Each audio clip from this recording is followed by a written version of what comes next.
Hoy nos adentramos en el fascinante mundo de la ciencia forense, esa disciplina que, consigue algo increíble, dar voz a las pruebas para resolver crímenes. Es la ciencia que hace hablar a testigos que no mienten jamás y que convierte el silencio en justicia.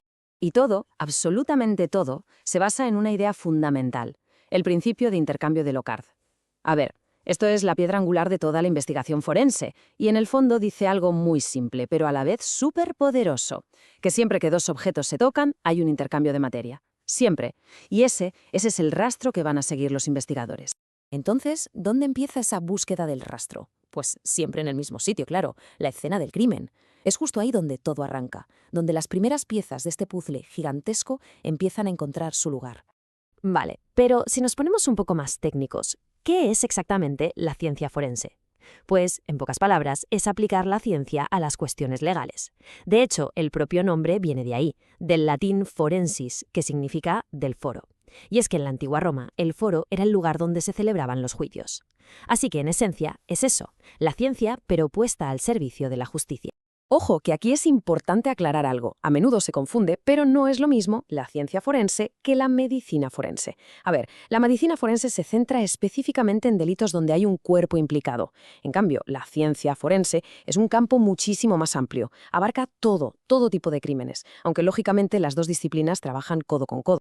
Vale, todo esto está muy bien, pero ¿cómo hemos llegado hasta aquí?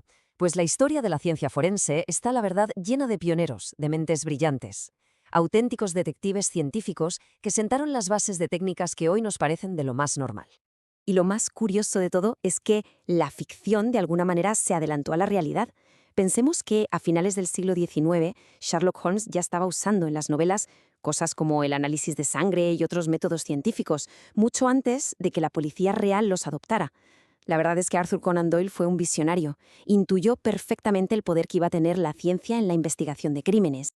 Vamos a ver los hitos clave, que nos cuentan una evolución fascinante. Todo empieza en 1814 con el español Mateu Orfila, considerado el padre de la toxicología. Un poco más tarde, en 1892, Francis Galton idea el primer método para clasificar huellas dactilares. Luego, en 1910, aparece Edmond Locard, que no solo nos dio ese principio del intercambio del que hablábamos, sino que montó el primer laboratorio forense del mundo. Y ya el gran salto llega en 1984, cuando Sir Alex Jeffreys lo revoluciona todo con la técnica del ADN, la famosa huella genética.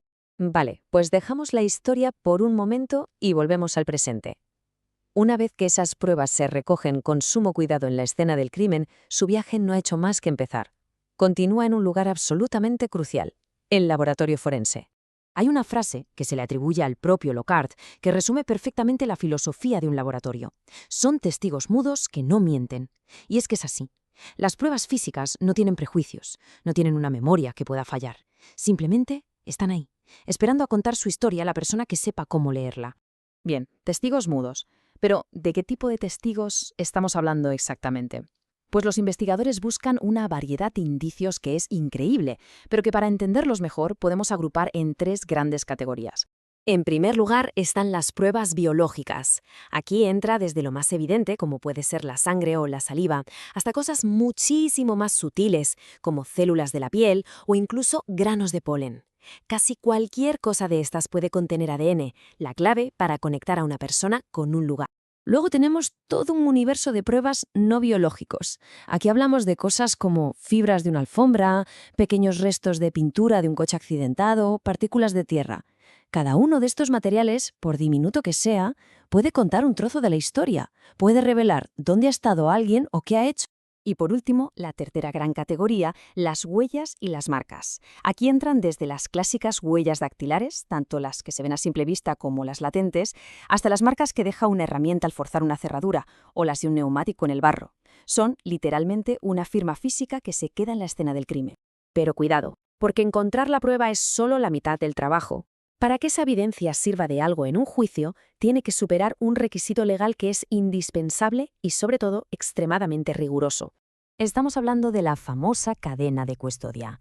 ¿Y qué es esto? Pues básicamente es un documento que registra minuto a minuto y paso a paso quién ha manejado esa prueba en todo momento. Es como el historial de vida de la evidencia y su único objetivo es garantizar que nadie la ha contaminado ni la ha manipulado. Pensemos en el viaje que hace una prueba. Todo está meticulosamente documentado, desde el momento en que un agente la recoge en la escena y firma el registro, hasta que llega al laboratorio y el científico que la recibe vuelve a firmar. Después se guarda en un almacén seguro y finalmente se lleva al juzgado para el juicio. Cada uno de esos traspasos, cada cambio de manos, queda registrado con pelos y señales. Y la importancia de esto es total. Si la cadena de custodia se rompe, si hay un solo eslabón que falla o no está bien documentado, la prueba puede ser declarada nula. Da igual que el análisis de ADN sea concluyente al 100%, si el procedimiento falla, esa ciencia simplemente no sirve para hacer justicia. Así que al final, todo este proceso tan complejo, desde que se pisa la escena del crimen hasta el último análisis en el laboratorio, tiene un único y gran objetivo: llevar la verdad científica ante un tribunal. Y ya en el laboratorio, el trabajo con cada prueba busca conseguir 3 cosas, por este orden. Primero, identificar. ¿Qué es esto que tenemos? ¿Es sangre? ¿Es una droga? Segundo, clasificar. Vale, es sangre, pero ¿de qué grupo? ¿Es una fibra, pero es natural o sintética? Y tercero, el objetivo final, el más potente de todos, individualizar. Es decir, poder vincular esa prueba sin ninguna duda a una única fuente, ya sea una persona, un arma concreta o un objeto. ¿Y todo este trabajo dónde acaba? Pues se plasma en un informe pericial. Este es un documento súper detallado donde el científico explica qué métodos ha usado, qué resultados ha obtenido y, lo más importante, cuáles son sus conclusiones. Podríamos decir que es el puente que conecta el lenguaje técnico del laboratorio con el lenguaje de la ley. Y con esto llegamos al final y lo hacemos con una pregunta que se queda en el aire.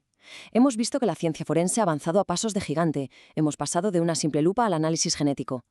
Si la tecnología sigue evolucionando a este ritmo, ¿qué nuevos secretos nos revelarán esos testigos mudos en el futuro?